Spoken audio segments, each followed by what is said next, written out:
Before we lift our hearts in prayer, let's pause and quiet our minds to receive God's truth. His word is our foundation, steady, unchanging, and full of life. As we reflect on Scripture, may it prepare our hearts to speak with Him honestly and openly.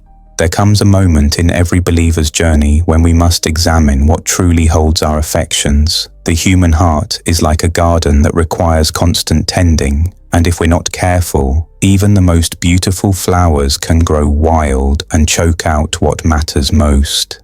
In the book of Matthew chapter 6 verse 21, Jesus reminds us that where our treasure is, there our heart will be also.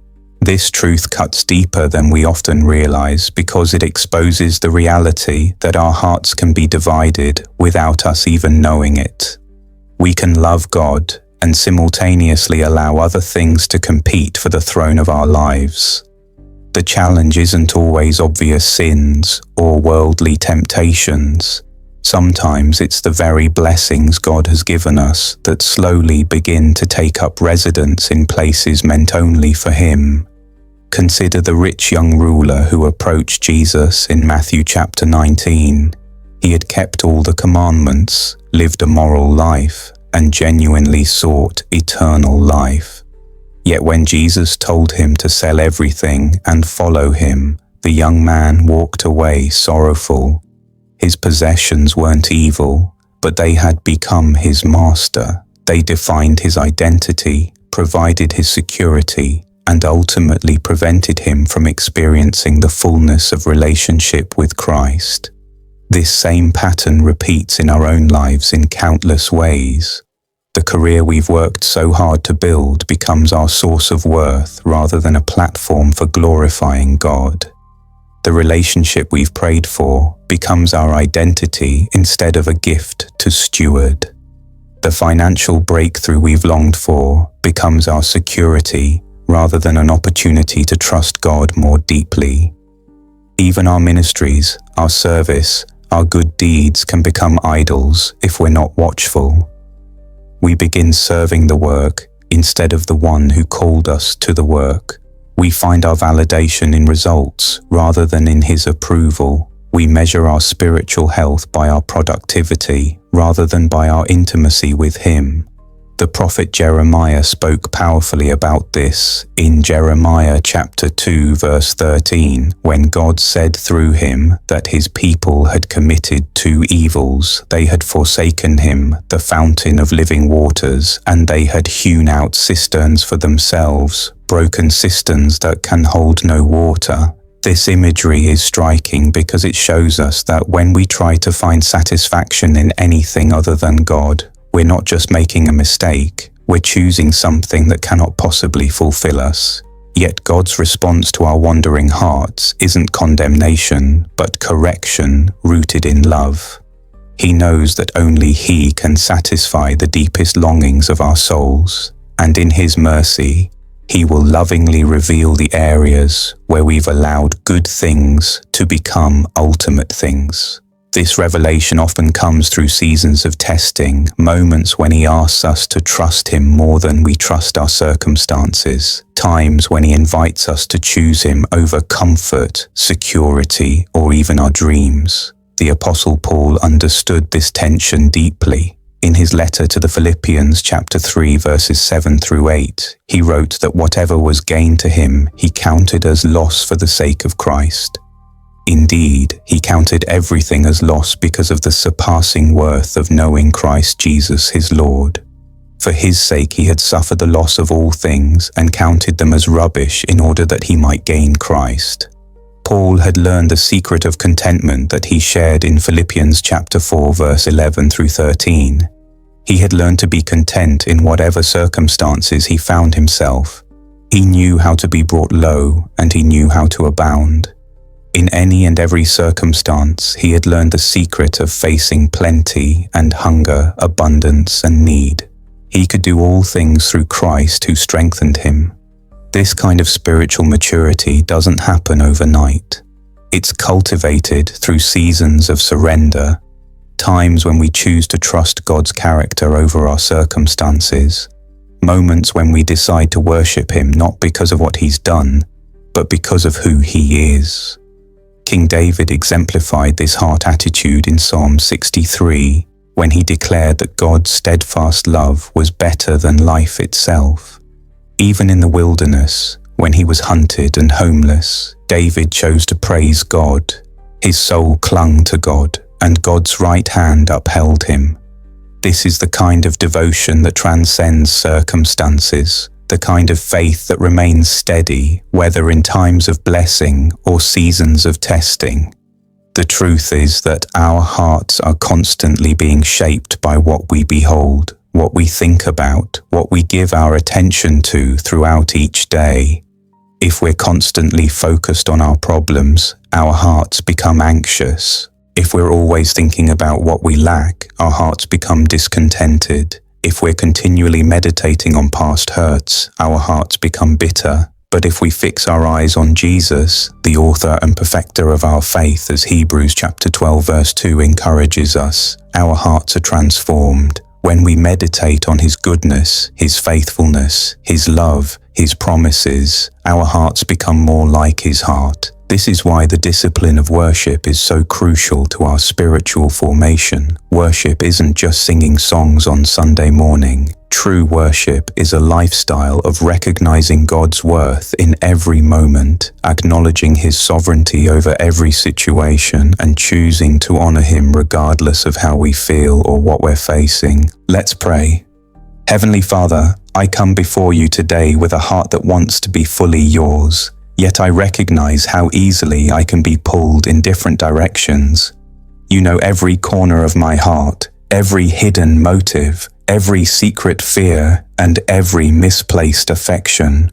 I don't want to simply go through the motions of faith while my heart remains divided. I want to love you with all my heart, soul, mind, and strength, just as you commanded in Mark chapter 12, verse 30. Lord, I confess that I've allowed good things to take the place of the best thing, which is you. I found myself more excited about your blessings than about your presence. I've caught myself praying more about what I want you to do than simply wanting to know who you are. I've realized that sometimes I seek your hand more than your face, your gifts more than your heart. Forgive me for the times I've treated you like a divine vending machine rather than the Lord of my life. Search me, God, and know my heart, as Psalm 139 verse 23 declares. Test me and know my anxious thoughts. See if there is any offensive way in me, and lead me in the way everlasting. If there are areas in my life where I've built altars to things other than you, tear them down. If there are relationships I've idolized, teach me to love them in proper order under your lordship. If there are dreams I've elevated above your will, help me surrender them completely. If there are possessions I've trusted more than your provision, show me how to hold them with open hands. I pray for the courage of Daniel, who purposed in his heart not to defile himself even when it cost him comfort and safety. I pray for the faith of Shadrach, Meshach, and Abednego, who declared that even if you didn't deliver them from the fiery furnace, they still wouldn't bow to any other god. I pray for the surrender of Mary, who said, "Let it be unto me according to your word," even when she couldn't understand the full plan. Give me a heart that says yes to you before I even know what you're asking. Help me trust your character more than my circumstances. Teach me to find my identity in being your child rather than in any role, achievement, or relationship. Let me find my security in your promises rather than in my bank account, my health, or my plans. Help me discover my worth in your love rather than in other people's opinions or approval. Holy Spirit, I need your help because I know I cannot change my own heart. Only you can transform desires, redirect affections, and create in me a clean heart. When I'm tempted to put anything before God, remind me of his faithfulness.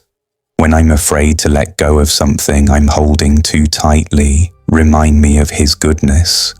When I start to drift toward loving the creation more than the Creator, draw me back to the cross where perfect love was displayed. I pray for my family that we would worship You alone and teach the next generation to do the same. I pray for my church that we would be people who seek Your kingdom first and trust You to add all other things. I pray for my community that Your love would be so evident in our lives that others would be drawn to You rather than to the temporary things of this world. Thank You, Lord, for Your patience with my wandering heart. Thank You for loving me enough to not leave me in my divided affections.